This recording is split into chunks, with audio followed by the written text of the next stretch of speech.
120,000 people, an entire population gone in 72 hours. In September 2023, the world witnessed something unprecedented in the 21st century: the complete erasure of an autonomous territory's ethnic population through military force. Not gradual migration, not negotiated resettlement, total expulsion. And it happened so fast that by the time international observers arrived, there was almost no one left to protect.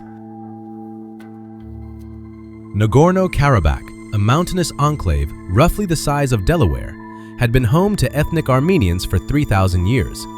As of September 2023, its population stood at 120,000. By October 1st, UNHCR confirmed that 100,632 refugees had fled to Armenia.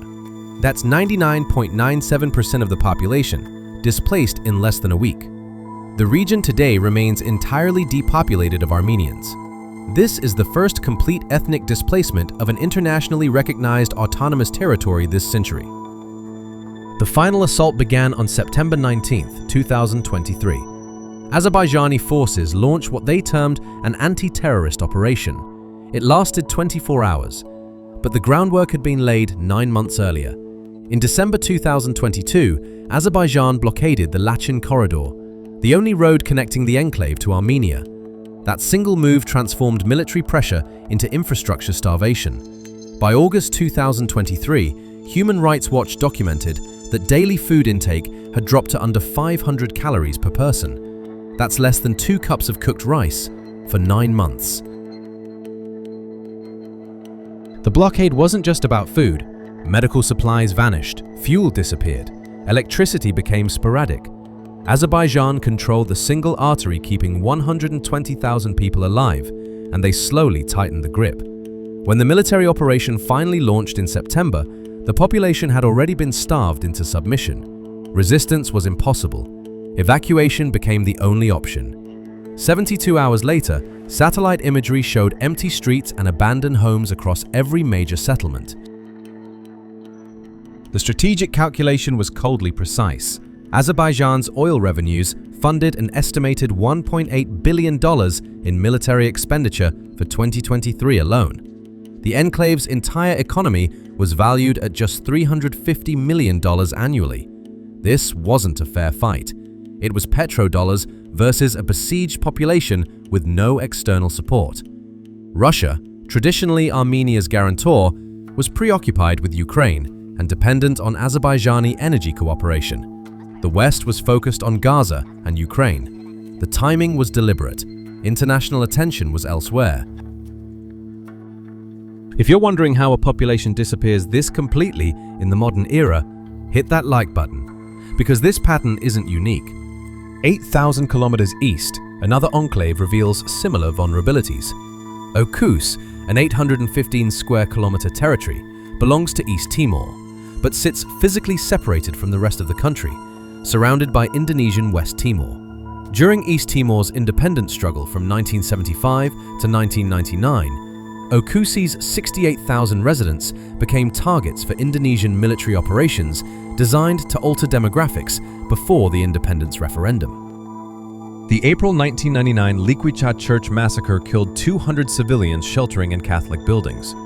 It was part of systematic efforts to clear pro-independence populations from the enclave. By the time Interfet intervention forces arrived in September 1999, 80% of structures were destroyed and 65% of the population had been displaced. Unlike Nagorno-Karabakh, international troops prevented total depopulation, but the vulnerability remains permanent. Oecusse is accessible from mainland East Timor only by boat or through Indonesian territory. There are no land corridors controlled by East Timor itself. Indonesia holds leverage, simply through geography. As of 2024, Oecusse's GDP per capita sits at $580, compared to the national average of $1,560. Chronic underdevelopment isn't accidental, it's structural, created by isolation. The enclave depends on Indonesian cooperation for every land shipment. That dependency is a weapon. Now shift to Europe. Kaliningrad Oblast. Russia's 15,000 square kilometer exclave, wedged between NATO members Poland and Lithuania, houses 1.03 million people as of 2024. It's not facing immediate depopulation, but its isolation has intensified dramatically since 2022. Lithuania's implementation of EU sanctions now restricts 50% of goods transiting to Kaliningrad by land, cutting off steel, concrete, and advanced technology essential for the territory's military-industrial complex. Russia's response was immediate. In June 2022, Foreign Ministry spokeswoman Maria Zakharova warned of serious negative consequences, claiming Lithuania violated the 2002 transit agreement. The threat wasn't empty. Kaliningrad hosts Russia's Baltic Fleet headquarters and Iskander-M missile systems with 500-kilometer range. It's a forward military position, now more isolated than at any point since Soviet collapse.